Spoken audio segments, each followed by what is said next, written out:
தனது மகன் தனது மக்கள் மேல் படிப்பு படித்து உயர் படிப்பு படித்து பட்டங்கள் பல பெற்று இந்த உலகத்தில் அந்தஸ்தோடு வாழ வேண்டும் என்று விரும்புகிற எத்தனையோ படித்த மேதைகளை எல்லாம் நாம் சந்திருக்கிறோம் நம்முடைய வாழ்வில்.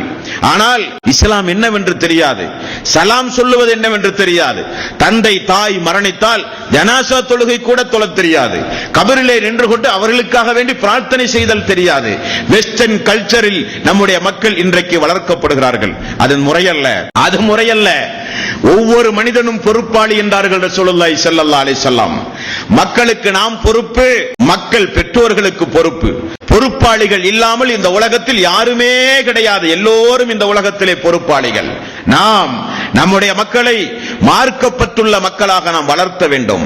நம்முடைய மக்களுடைய பிரார்த்தனை நமக்கு கிடைக்க வேண்டும். நம்முடைய பிரார்த்தனை நம்முடைய மக்களுக்கு கிடைக்க வேண்டும்.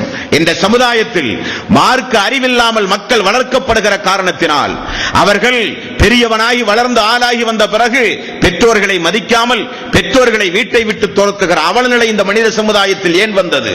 சிறுவர்களாக இருக்கும் போதே பெற்றோர்களுடைய கண்ணியம், சிறுவர்களாக இருக்கும் போதே அல்லாஹுவை பற்றி, சிறுவர்களாக இருக்கும் போதே அல்லாஹ்வுடைய வேதத்தோடு உள்ள தொடர்பு, சிறுவர்களாக இருக்கும் போதே அல்லாஹ்வுடைய ரசூலுடைய வாழ்க்கை வரலாறு, சிறுவர்களாக இருக்கும் போதே மறுமையை பற்றி உள்ள ஒரு பயம், சிறுவர்களாக இருக்கும் போதே மார்க்க பற்றோடு கொஞ்சம் அப்படியே வார்த்தெடுத்து நாம் வளர்த்தி இருந்தால் பெற்றோர்களுக்கு இந்த நிலைமை வருமா?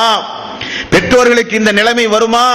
நாம் பெற்ற பிள்ளை நம்மை எடுத்திருந்து பேசுகிறானே, நாம் பெற்றெடுத்த பிள்ளை நம்மை வீட்டை விட்டு துரத்தி விட்டானே, நாம் பெற்றெடுத்த பிள்ளை நம்மை ஒரு வேலைக்காரியை போல நடத்துகிறானே, உள்ளம் குமுறுகிற பெற்றோர்கள் இந்த மனித சமுதாயத்திலே உண்டுமா இல்லையா? நிறையவே உண்டு. துரத்தி அடிக்கப்பட்ட பெற்றோர்களை பாதுகாக்க அரசாங்கம் முதியோர்கள் இல்லம் வைக்கிற அளவுக்கு இந்த நாட்டிலே கொடுமைகள் தலைவிரித்தாடுகிறது.